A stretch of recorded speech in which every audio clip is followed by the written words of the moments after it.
ఆ జిల్లా కేంద్రంలో తెలుగుదేశం నేతలకు ఎక్కడ కాలాలో అక్కడ కాలిందా? రాజకీయం టీడీపీ వర్సెస్ టీడీపీగా మారిపోయిందా? అది లోకల్గా తేలే పంచాయతీ కాదని డిసైడ్ అయి చలో అమరావతి అంటున్నారా?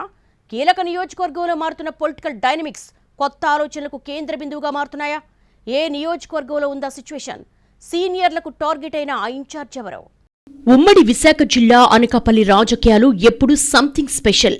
మరి ముఖ్యంగా తెలుగుదేశం పార్టీలో ముందు నీతులు వెనక గోతులు అన్నట్టుగా ఇటీవల పరిస్థితులు మారిపోతున్నాయట. కూటమి పొత్తుల్లో భాగంగా ఈ సీటు జనసేన ఖాతాలోకి వెళ్లింది. ఆ తర్వాత నుంచి సైకిల్ పార్టీలో అసంతృప్తి మరింత రాజుకుంది. దీని వెనుక వర్గ రాజకీయాలు ఉన్నాయన్నది బహిరంగ రహస్యం. ఈ పరిస్థితుల్లో నియోజకవర్గ ఇన్ఛార్జ్ మాజీ ఎమ్మెల్యే పీలా గోవింద్ సత్యనారాయణపై సీనియర్లు తిరుగుబాటు జెండా ఎగరవేయడం చర్చనీయాంశమైంది. ఇష్టాగోష్ఠి పేరుతో సమావేశం పెట్టుకుని మరీ పార్టీ బతకాలంటే పీలాను తప్పించాల్సిందేనని డిమాండ్ చేసే వరకు వెళ్లింది వ్యవహారం.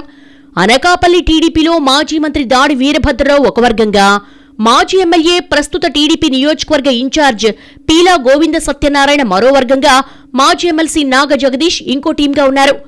గత ఎన్నికల్లో కొణతాల విజయం కోసం వ్యక్తిగత వైరాన్ని పక్కన పెట్టి పనిచేసిన దాడి ఫ్యామిలీ కొంతకాలంగా జనసేన నాయకత్వంతో అంటిముట్టని వ్యవహారంగా నడుస్తోంది.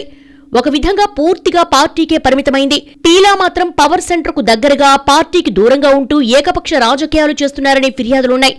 ఈ వ్యవహారంపై సీనియర్లలో అసంతృప్తి పెరుగుతుండగా జిల్లా ఇన్ఛార్జి మంత్రి కొల్లు రవీంద్రకు ఫిర్యాదు చేసినా సీరియస్ గా తీసుకోవటం లేదన్న అభిప్రాయాలున్నాయి. పైగా పీలా ఏం చెబితే అదే జరుగుతూ ఉండడంతో మంత్రిగారు కూడా ఆర్చేవారా తీర్చేవారా అనే భావన పార్టీ సీనియర్స్ లో పెరుగుతోందట. ఈ పరిస్థితుల్లో పీలా గోవింద్ని తప్పించమని కోరేందుకు 5 బస్సులు అమరావతికి వెళ్లాలనే ఆలోచనలో ఉన్నట్టుగా తెలిసింది. గోవింద్ తనకు వరుసకు వియ్యంకుడయ్యే జనసేన ఎమ్మెల్యే కొణతాల రామకృష్ణతో కలిసి తన పట్టు జారిపోకుండా రాజకీయం చేస్తున్నారు. అదే క్రమంలో నియోజకవర్గ టీడీపీ ముఖ్య నేతలు పీలాకు వ్యతిరేకంగా మీటింగ్ పెట్టుకోవడం ఆసక్తికరంగా మారింది. ఆయన సొంత పార్టీ నాయకులను పట్టించుకోవటం లేదని, పార్టీలో నిజమైన కార్యకర్తలకు అన్యాయం చేస్తున్నారని ఆగ్రహం వ్యక్తమవుతోంది. గతంలో ఎమ్మెల్యేగా ఉన్న సమయంలోనూ ఇప్పుడు నియోజకవర్గ ఇన్ఛార్జిగా కూడా టీడీపీ కార్యకర్తలకు చేసిందేమీ లేదని, వ్యాపారాల కోసం అనకాపల్లిలో రాజకీయాలు చేస్తున్నారని, అందుకే ఇప్పుడు హైకమాండ్ కల్పించుకోవాలనేది ప్రధాన డిమాండ్. ఆయనే నియోజకవర్గ ఇన్ఛార్జిగా కొనసాగితే స్థానిక సంస్థల ఎన్నికల్లో ఎదురయ్యే పరిణామాలకు మమ్మల్ని బాధ్యుల్ని చేయొద్దని లోకల్ లీడర్షిప్ తెగేసి చెప్పేసిందట. అయితే వివాదం కోసమే వాళ్లు మీటింగ్ పెట్టుకుంటున్నారని చెబుతున్నారట మాజీ ఎమ్మెల్యే. ఈ పరిణామాల అధిష్టానం దృష్టికి తీసుకువెళ్లి తెర వెనుక బాధ్యులపై చర్యలు తీసుకోవాలని పీలా కోరుతున్నట్టుగా సమాచారం. దీంతో అనకాపల్లి నియోజకవర్గంలో గత కొంతకాలంగా జరుగుతున్న గ్రూపు రాజకీయాలు, వాటి పర్యవసానాలపై టీడీపీ కేడర్ తల పట్టుకుంటోంది. తమకు నాయకుడెవరో తెలియని అయోమయ పరిస్థితిలో ఉన్నామన్నది వాళ్ళ ఆవేదన.